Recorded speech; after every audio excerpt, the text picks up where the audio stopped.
Nagpinos nga pala tayo nung nakaraang kabiyahe, itong picture na to. Ang daming comments at ang dami ring panglalait na nabasa ko. Umpisa natin sa comment na to. Yun nga lang, pag nasira yung rusi mo, suri na lang, diretso junk shop na.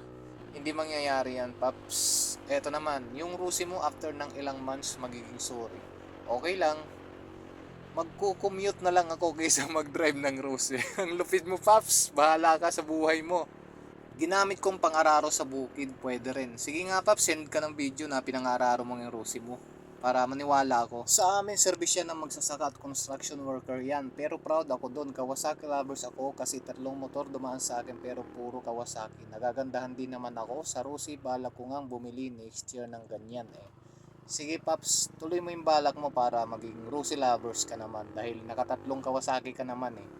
Motor ng mga construction worker kasi sira patimbang agad. Siguro construction worker to si Sir dahil alam na alam, sanay na sanay sa patimbang agad. Eto malupit. Dito sa amin, service ng mga magnanakaw ng manok. Pag wala nang malusutan, iwan na lang sa tabi.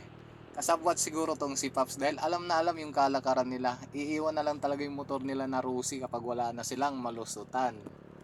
King of sabot-sabot lang. Unang motor ko Rosie, akala mo may martilyo palaging dala, haha. Kusang nagluwagan ang mga bolt at wirings niya. Mahina pero goods naman pang service. So normal lang yun, Paps, kahit anong motor talagang lumuluwag talaga yung mga bolts at tornilyo. Lalong lalo na katulad dito sa amin, halos puro rough road yung kalsada.